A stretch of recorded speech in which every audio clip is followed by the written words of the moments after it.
Hello जी, नमस्कार। क्या हालचाल है? उम्मीद करता हूँ मस्त होंगे, स्वस्थ होंगे, एकदम लाजवाब तरीके से। जो मैंने इंपॉर्टेंट क्वेश्चंस आपको 3 चैप्टर तक बताए रखे हैं, उनका बढ़िया तरीके से रिवीजन वगैरह आप लोगों ने कर लिया होगा। आज बारी है उसी सिलसिले को आगे बढ़ाने की, और आज हम लोग शुरुआत कर रहे हैं चैप्टर नंबर 4, द्विघात समीकरण, क्वाड्रेटिक इक्वेशंस की इंपॉर्टेंट टिक करवा रहा हूँ। ध्यान से देखिएगा, सारी चीजें आपके कंसेप्ट समझ में आ जाएगा। तो टाइम वेस्ट ना करते हुए, चैप्टर नंबर 4 है आपका, और चैप्टर नंबर 4 का नाम है आपके द्विघात समीकरण, यानी कि क्वाड्रेटिक इक्वेशंस। इसके इंपॉर्टेंट क्वेश्चंस हम लोग बात कर रहे हैं। ध्यान दीजिएगा साहब, इधर एक एक चीज शानदार तरीके से आपके सामने मैं रिप्रेजेंट करने वाला हूँ। बहुत बढ़िया तरीके से आपको एक एक बात समझ में आ जाएगी। इस बात को जैसे उदाहरण नंबर 1 आपके सामने है। उदाहरण नंबर 1 में आपके इंपॉर्टेंट बता देता हूं कौन सा। उदाहरण नंबर जो 1 है, उसका आप दूसरा पार्ट जरूर करें। दूसरा पार्ट आपके क्या है, इसका इंपॉर्टेंट है, इस बात को आप लोग ध्यान रखिएगा। उदाहरण नंबर 1 का जो दूसरा पार्ट है वो इसके अंदर इंपॉर्टेंट है, कुटीर उद्योग वाला। बड़ा अच्छा सवाल है, पूरा सॉल्यूशंस आप लोग करेंगे तो आपको बढ़िया तरीके से समझ में आ जाएगा। तो उदाहरण नंबर 1 का आप लोग दूसरा सवाल करेंगे, इस बात को ध्यान रखिए। ठीक है, फिर आपको क्या करना है। फिर अगर आप लोग बात करेंगे, जैसे उदाहरण नंबर 2 है आपके सामने, कौन सा आया? उदाहरण नंबर 2। तो उदाहरण नंबर जो 2 है आपके सामने लिखा हुआ, उदाहरण नंबर 2 में आपको बोला गया द्विघात समीकरण है या नहीं। तो इसमें से कोई भी दो चेक कर लो, जैसे एक तो ये चेक कर लो, ठीक है, और एक आप ये चेक कर लो। इससे पता लग जाएगा कि द्विघात समीकरण की पहचान कैसे होती है, क्योंकि चर की घात कितनी आनी चाहिए, 2। उससे आप लोग आराम से आइडिया लगा सकते हो। तो पैटर्न होना चाहिए, सर्व समीकरण आपको याद होनी चाहिए। जब सर्व समीकरण आप लोग याद करेंगे तो आराम से काम कर जाएंगे, ज्यादा कोई समस्या आने वाली है नहीं। इस बात को ध्यान रखना। ठीक है, मेरे हिसाब से ये बात आपके समझ में आ जानी चाहिए आराम से। ठीक है, अब हम लोग प्रश्नावली के अंदर चलते हैं। प्रश्नावली आगे आएगी 4.1। 4.1 के अंदर भी मैं आपको बता देता हूं कौन कौन सी बातें आपके लिए इंपॉर्टेंट है और कौन कौन सी नहीं। 4.1 प्रश्नावली आ गई है भाई, ध्यान रखना। कौन सी प्रश्नावली आ गई है? 4.1। और 4.1 के अंदर पहला सवाल तो करने की जरूरत नहीं, सबसे ज्यादा इंपॉर्टेंट है सवाल संख्या 2। कौन सा है? 2। और इस 2 के अंदर भी एक आपके ये सवाल और एक आपके ये सवाल, ये दो इंपॉर्टेंट है। बाकी ज्यादा इसमें से करने की जरूरत है नहीं जी। ये दो सवाल आपको इंपॉर्टेंट ध्यान रखना है। दूसरे का दूसरा और दूसरे का तीसरा सवाल सबसे ज्यादा इंपॉर्टेंट है, जो आपको अच्छी तरीके से पढ़ के जाना। मतलब ये सवाल तो हर साल आ रहा है। जैसे दूसरा सवाल है ना, बहुत ज्यादा इंपॉर्टेंट है, अक्सर एग्जाम में रिपीट हो रहा है। तो रिपीट होंगे क्योंकि सवाल 3 नंबर का 4 नंबर का बन रहा है यहाँ से, तो रिपीट तो होने के चांसेस पूरे हैं। इस बात को ध्यान रखना।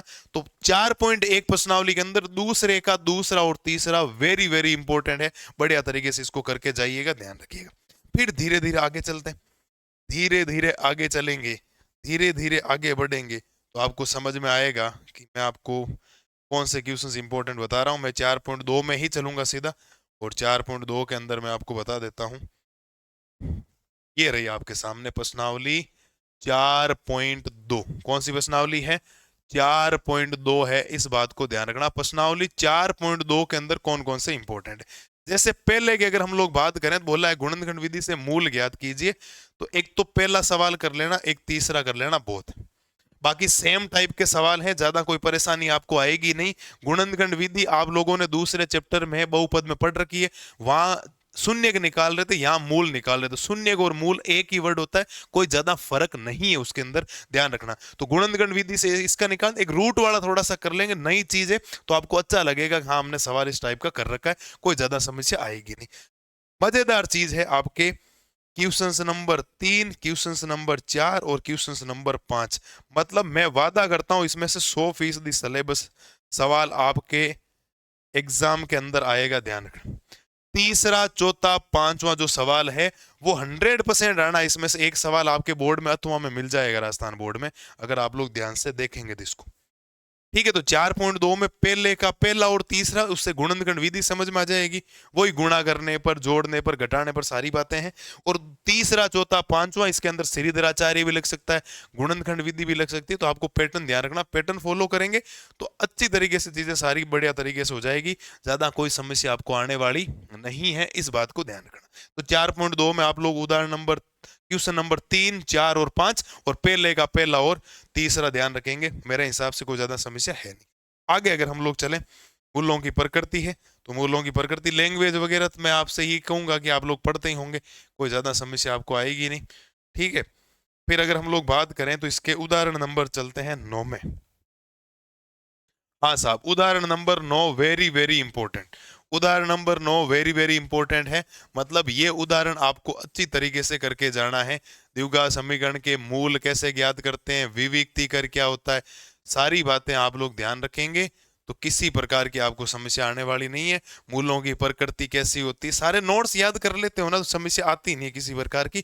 याद रखना, तो उदाहरण नंबर 9 भी आपको अच्छी तरीके से समझ में आना चाहिए और बढ़िया तरीके से इसको कवर अप किया हुआ होना चाहिए। मेरे हिसाब से कोई ज्यादा समस्या है नहीं। ठीक है, आगे चल रहे हैं सब, आगे चलेंगे तो फिर प्रश्नावली के अंदर आ जाते हैं। 4.3 प्रश्नावली कौन सी है?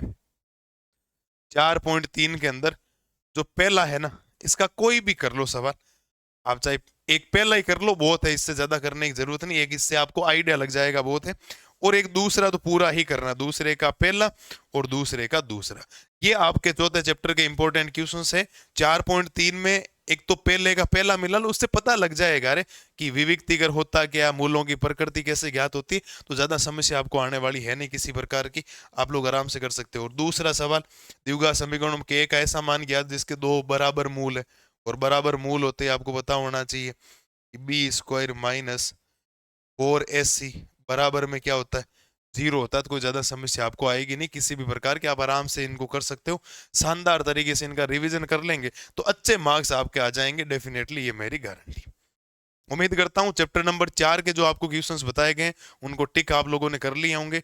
कल हम लोग चैप्टर नंबर 5 का इंपॉर्टेंट क्वेश्चंस टिक करने वाले हैं, तब तक आप इनका रिवीजन कीजिए। तब तक के लिए जय हिंद, जय भारत।